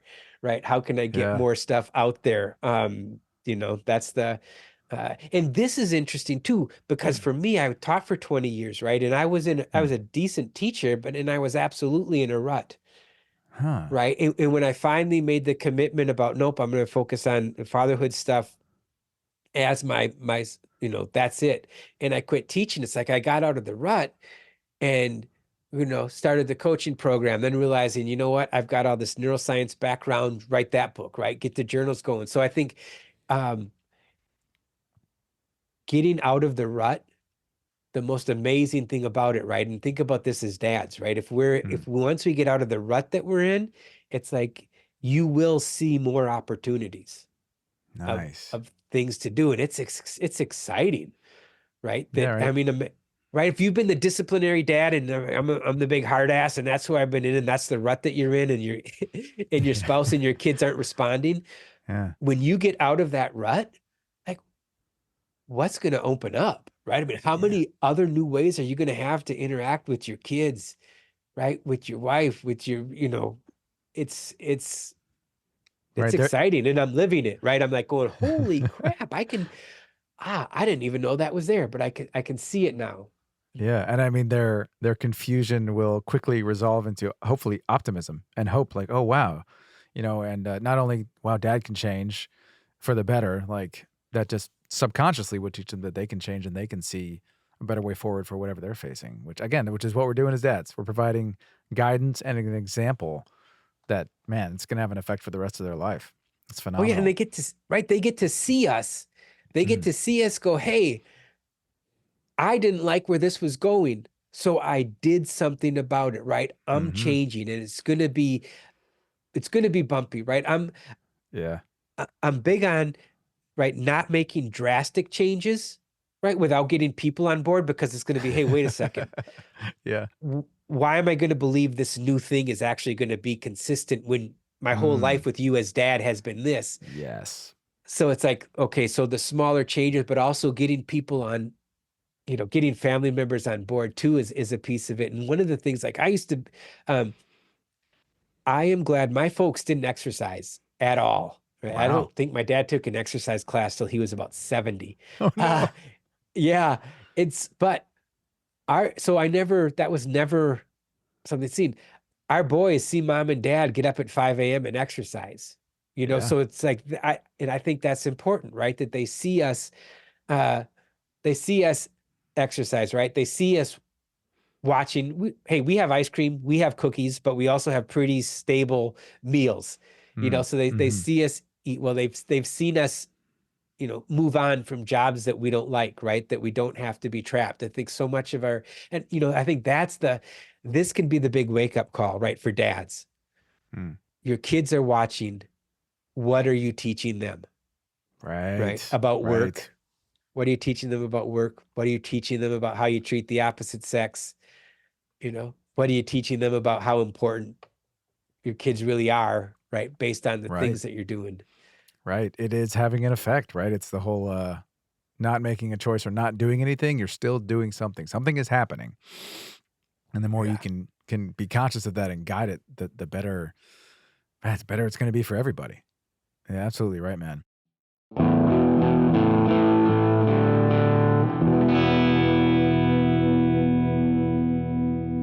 It's kind of a good segue. You mentioned like the spirituality of it. I really wanted to ask you about that because, I'm a person of faith. I follow Jesus, and like I'm always looking for ways where that wisdom kind of ties in with everybody else's worldview. Because I think when we can make those connections, we can all be doing good things together. And so I love talking to anyone of any perspective and seeing the overlaps. And then obviously further conversations are fun, but like I really enjoy almost like that negotiation thing you mentioned where you can see like, yes, some of the things that I believe are things that you're not going to get down with, but actually we probably agree more than we think. Anyway, that's kind of beside the point. I wanted to give you a chance to talk about maybe your faith journey or how did that influence this program? How did that, what's your journey been in that area to bring you to this place of I think such wisdom, man. Okay. Um, well, so the program's secular, right? I mean, Right. Yeah. It's universal. it's Yeah. not faith-based, but if somebody's coming in their faith is important to me, to them, Mm. I'm totally ready to roll with that. I have a Yeah. Yeah. master's degree in theology and art. I went to Oh, seminary what? for a couple of years. Which one? Which one? Yeah. United Theological Seminary of the Twin Cities. It's up in my neck Nice. of the woods. There you go. Um, yeah, and so for me, you know, I wasn't involved in the church in my 20s for like a lot of the reasons people Yeah. leave the Yeah. church, right? I was in the Yeah. army and they had I was at a chaplain service and they're like going, good job on your training. And I'm like, I'm learning to kill people. I don't think that's so good. I Yeah. do it. That was my job, but I'm not thinking like I'm thinking more of I would get forgiveness for defending my country, not like Mm. kudos Oh, kind of man. deal. But so I was, not a part of it though. And in no surprise with the very distant dad that God was very kind of distant, Yeah. more cerebral, right, in my head, not in my heart. And Yeah. then in my 30s, I'm like, I like buying stuff, but consumerism isn't really a belief system that gives me a lot of sense of meaning. So I'm like, well, okay, where might I find a group of people concerned with something of value that, might have more than just, what you own kind of thing or what you can Mm. buy. So that's when I Hmm. said, I'm gonna go start checking out church again. And so that's when ended up going to seminary, right? And Wow. now, um, I was going to a church, and it's actually a deacon in a church, which was the crowd was much older and the music was Uh. terrible, but the sermons were great. And uh, when we moved up here, we actually I found a church eventually. It took a little while with COVID, Mm. there's basically a Oh pause yeah. on everything. Yeah. And so now we found a church that it's a contemporary service and has really good music. And so we go to that, and I love it. It's like I love going to church on Sunday. The music is good. And then for me, the sermons, whenever I go and I look at the lyrics to the music in the sermon, I show up and I go, okay, what's the lesson I need to learn today? Right. Yeah. I mean, and I think to me, that's the point, right? To be Yeah. a better human, to be a Right. more To be loving listening. person. Yeah. And this is, and there's so much, um, typically, right? When I go there and I listen, I get something, right? Some way Mm. that, you know, I can do more here or think about this. And um yeah, so I find that really yeah, I find it fulfilling. And I think it's good to have a place to check in, right? And Yeah. if you Oh yeah. Well, it's um interesting. The question that brings to mind for me is there anything that you kind of learned in your study of fatherhood that's given you any insight around this idea that God is a father? Like, because I know for me, like becoming a father and being my kids, it really causes me to mull on that idea. The fact that Jesus called God Father, and like, what does that mean? What can we take away from that? You know what I mean? Any insights that have landed for you? oh man. Um God, you're hitting me with some pretty big, heavy Mm, question. yeah, But I just like throwing them but out there, man. It's cool. no, no, but that is a good one, right? I mean, Yeah, if there's so much, but if you think about it this way, right? I'm Christian also, right? yeah, Um, if you got everything from Jesus praying to, Abba, Dad, and then, why have you forsaken me? I mean, yeah. in thinking about, think about there is an aspect, right, of we do we love our children, and we have to prepare them to go out to a world that might not care about them one bit, right? That may be Mm, cruel to them, right? So yeah, how do you do that? One of the things that I do like is there's so much of the message is sacrifice is part of the deal, yeah. right? It brings joy. It brings joy. Yeah. Yeah, and On and the so other side. On the other side. yeah, yeah, and so I think there's a lot of realism in biblical stories, just about Yeah. how terrible people can be and how high the cost is to actually stand up for your belief. And Yeah. the one thing that I've heard that I like the most, and here's where I think is for me, where the belief in God becomes most valuable to us as a society, and this comes from Martin Luther King Jr. He Mm, talks about, right, there's God's law and there's the government's laws. mm, And if you think about, if our rights come from the government, our government can take them away, right? But if mm, our uniqueness and our specialness comes from God, then the government, can't take that away. And I really think there's something in there with, um if I've got family members in the LGBT LGBTQ plus, Yeah. in there. And, and for the longest time, the government was saying that they can't get married, Hmm. and in my thought on that, and I know people feel different ways, but I think it's up to each church. Marriage should be something churches do. Hmm. Yeah. And if the church values marriage and thinks that people of the same sex should get married, that church does do it. And if the church doesn't, then you know what I mean? You know which church you can go and get married at. And I actually married my niece and her wife, and it was Hmm. amazing, and Man. so beautiful, and I think um I don't know, man, there's a lot of beauty in there. There's a lot of lessons, and it's hard because all these religions are organized and run by people who use them from all different kind of things, and they're flawed. So, the Hmm. same is like, uh, what do you do with the fact that the abolitionists in the North, right, were reading Yeah. from the Bible, and the slave owners in the South, they're both reading Oh from the man. same Yeah. book. Yeah. Y- so that reality of faith and how Christianity's been used to, hurt people and limit people, it has to be Hmm. lined up and matched with, it's also the same thing that has freed people. Yeah. There's a Yeah. reason the civil rights movement came out of churches, and I think Yeah. that's that's a beautiful message about acceptance and love of the individual. It doesn't matter, right? Skin Hmm. color, right? What their background is. It's like that's not what we're called to do. We're not called to judge, Yeah. people on that super stuff. We're called to accept and love. And on the micro scale, that's what we're supposed to do with our kids, right? They're gonna be Yeah. jerks. We love them anyways, That's right? right. Yeah. They're gonna be awesome, and we love them anyways. I mean, Yeah.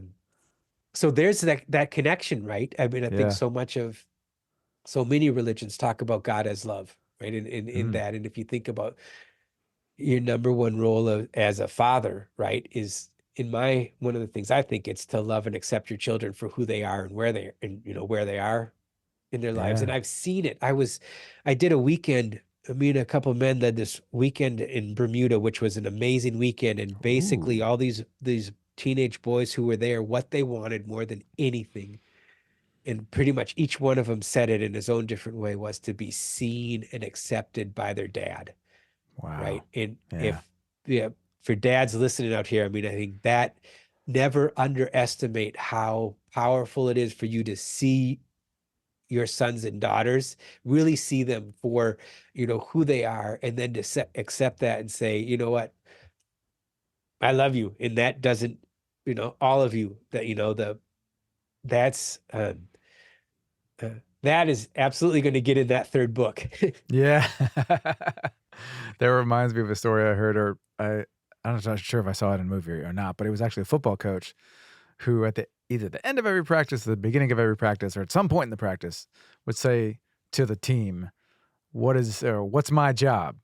And the team was supposed to respond back to love us. And he would say, what's your job? To love each other. And like, man, just Nice. the idea of a football coach, right? A game that's so, and I love football. I played football and I have injuries to prove it. But Right. like the violence in that game also can just like give you so much like cohesion and the lessons about how love is more powerful than fear and anger and, isolation. It's just wild, man. But that's such a great note to end on, right? Like if you can see your kids, love your kids for who they are, like the power of that is it's beyond what we can imagine. And the ripple effect for Yeah. generations and for the entire world, like, man, how many problems could we solve if all dads were being who they're supposed to be? Just phew, it's mind-boggling, man.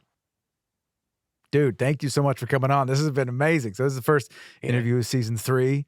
I love the expanded format because we can just go and go, man. As we always like to close out here, I mean, you've just dropped so much wisdom on us. I feel bad even asking, but is there any final piece of wisdom you'd like to leave us with as we close? Start small, but start, Mm, right? That would be it, right? And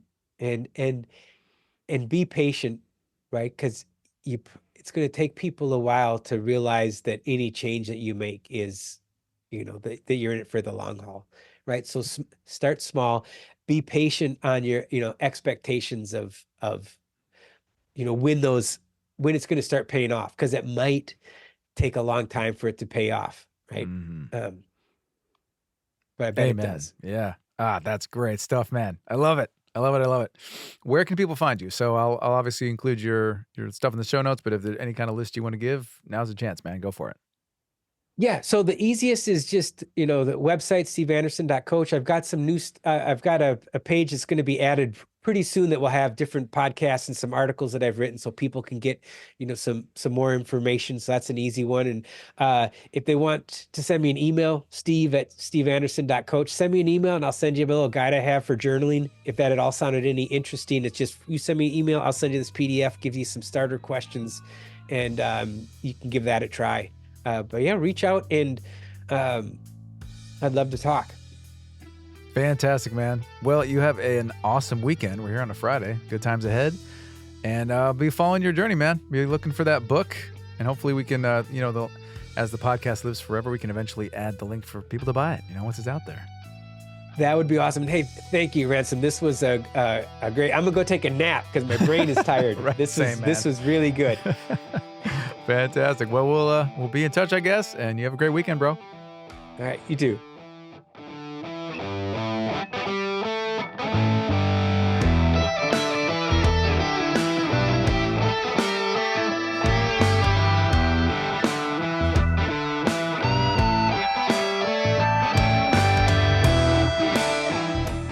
Ramblings of a Revenant Alien is created and produced by me, Ransom. All the music you heard today is created by me as well. You can reach out to me at revenantalien.com/contact or find me on X, Instagram, Medium, YouTube, and the Wisdom app under @ARevenantAlien. I'm hosted by Spotify for Podcasters. Special thanks this week goes out to the Sonora Guitar Intensive and Colin Cross, the band guy of the Band Guide, both of whom can claim massive credit for helping me improve the music on this show. And as always, thanks to my wife Suzanne for all her support and love, and to Jesus Messiah, who gave me a life to live and a song to sing. Take it easy, everybody.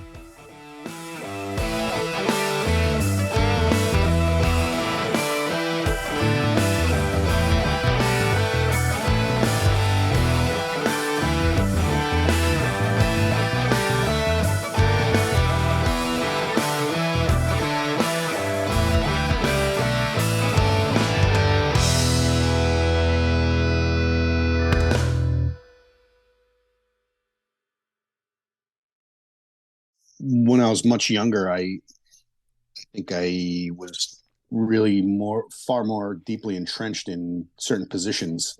And I think at the end of the day, and we all still do it from time to time. And instead of really trying to understand the other person's point of view, you sort of stop listening and you just want to be right and like win. And Yeah, man. as I've gotten older, certainly my feelings and positions and beliefs have evolved and become more nuanced. And I've tried very hard to really listen. And what ends up happening, I think I might have said this before, 100 times out of 100 is you're like, wow, we agree on a lot of stuff. Right.